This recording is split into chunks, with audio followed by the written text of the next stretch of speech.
और विविध प्रकार के क्षेत्रों में अंतर्राष्ट्रीय स्तर पर स्थापित करते हुए भारत के लिए अंतर्राष्ट्रीय क्षितिज पर एक नए युग का सूत्रपात किया है। आप सभी जानते हैं कि G7 समिट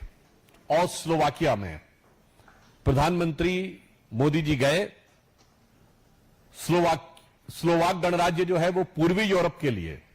एक अत्यंत महत्वपूर्ण गणराज्य है, जहां किसी भी भारतीय प्रधानमंत्री की यह प्रथम विजिट थी और भारत और स्लोवाकिया के संबंध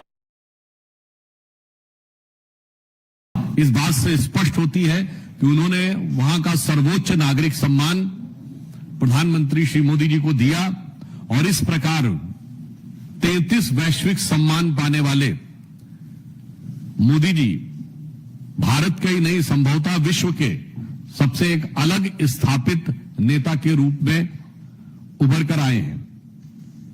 G7 समिट जो कि आर्थिक दृष्टि से दुनिया के महत्वपूर्ण देशों की एक बहुत महत्वपूर्ण बैठक है,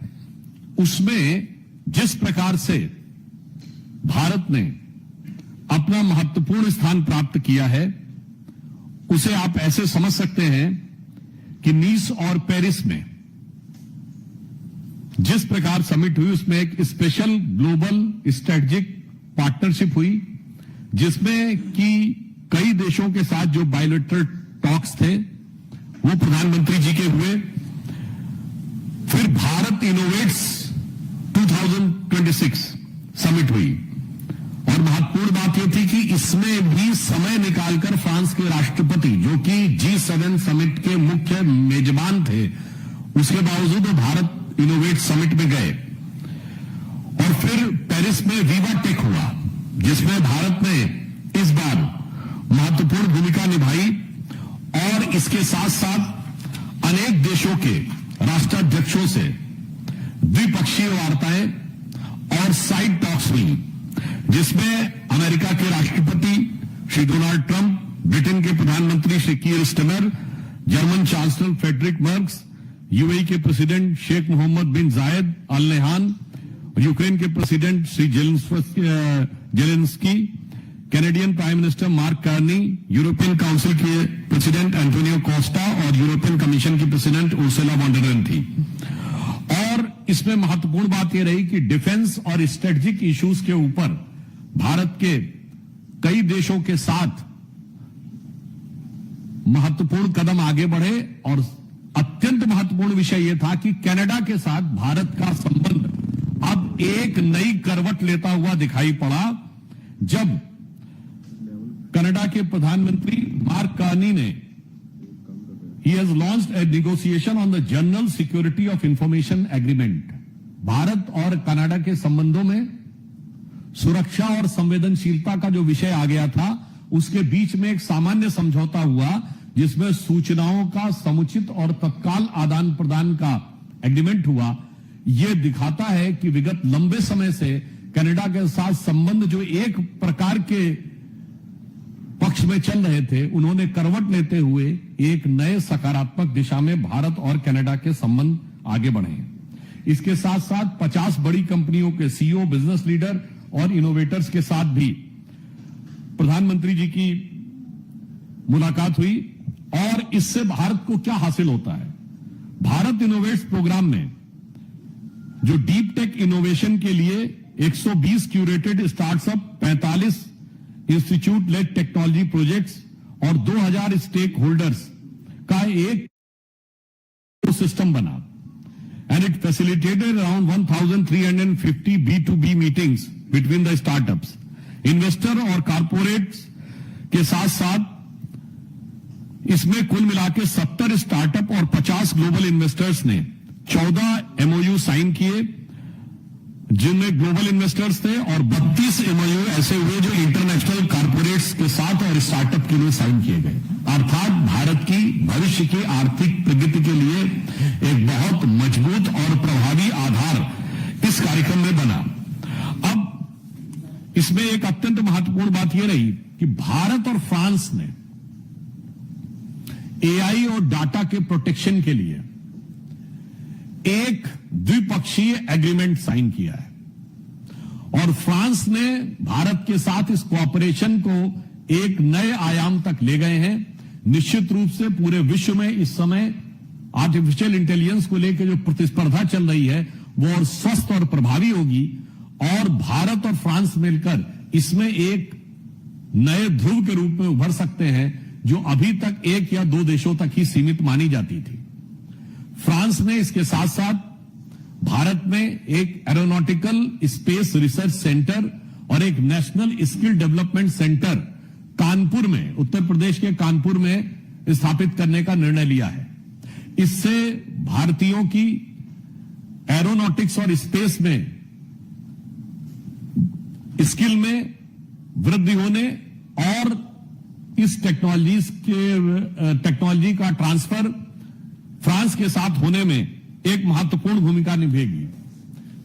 इस बार पहली बार ऐसा हुआ कि G7 में भारत एक आमंत्रित देश है, परंतु भारत ने एक प्रस्ताव रखा, वो ये था कि international mobilisation for partnership for accelerating connectivity and trade impact, यानी भारत ने जैसे आईमेक बना था जिसमें India Middle East economic corridor, उसी प्रकार से G7 देशों के बीच में international mobilisation partnership for accelerating connectivity and trade impact का प्रस्ताव रखा, जिसमें कि सभी देशों ने रुचि दिखाई। यानी पहली बार ऐसा हुआ जहां पर कि भारत टेक्निकली पूर्ण सदस्य नहीं है, फिर भी भारत इसमें एक लीड देता हुआ दिखाई पड़ा, जिसमें कि वो संबंधित देशों ने इसमें पूरी रुचि दिखाई। जो प्रधानमंत्री श्री मोदी जी के नेतृत्व में भारत किस कुशलता और दक्षता के साथ विश्व के बड़े बड़े देशों का विश्वास प्राप्त करता जा रहा है, यह उसका प्रमाण दिखाई पड़ा। और इसके साथ साथ अगर हम देखें तो भारत और अमेरिका के बीच के संबंध भी जो विगत करीब 1 वर्षों से जिनको लेकर कई प्रकार की आशंकाएं थी, उनमें भी एक सकारात्मक और उत्साहवर्धक परिवर्तन और संकेत दिखाई पड़े, और जिसमें कई देशों के साथ जिस प्रकार की बायलैटरल टॉक्स हुई, इसमें भारत के छात्रों के लिए भी एक महत्वपूर्ण निर्णय हुआ है, क्योंकि फ्रांस ने अब यह निर्णय लिया है कि science, technology, engineering and maths stem में प्रतिवर्ष 30,000 भारतीय छात्रों को वो अपने यहां सीटें देगा। तो अभी तक जो भारतीय छात्र थे जिनका की फोकस सामान्यतः ब्रिटेन और अमेरिका की तरफ रहता था और कनाडा की तरफ रहता था, अब यूरोप में एक नया डेस्टिनेशन इसके साथ आना शुरू होगा। हम ये भी इसके साथ साथ फ्रांस ने भारत के data empowerment and protection architecture, जिसको दीपा कहते हैं, उसके साथ मिलकर, क्योंकि आज इस एआई के युग में डाटा प्रोटेक्शन अपने आप में एक बहुत बड़ा चैलेंज हो गया है, उसको लेकर एक रोबस्ट नेटवर्क यानी एक सुदृढ़ संरचना बनाने का कार्य प्रारंभ करने का निर्णय लिया है, जो भारत में डाटा प्रोटेक्शन में एक महत्वपूर्ण भूमिका निभा सकता है। इस दृष्टि से हम ये कह सकते हैं कि प्रधानमंत्री जी की इस बहुउद्देशीय और बहुउपयोगी यात्रा में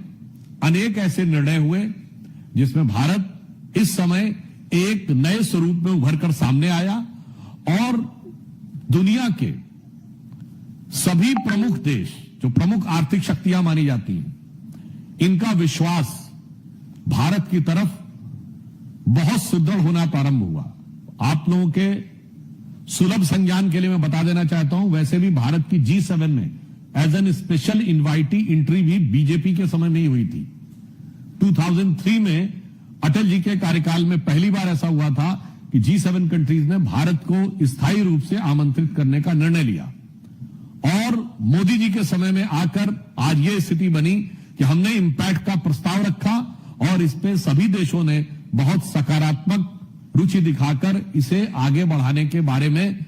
अच्छे संकेत दिए। यानी भारत उसमें एक प्रभावी, महत्वपूर्ण भूमिका निभाता हुआ दिखाई पड़ा।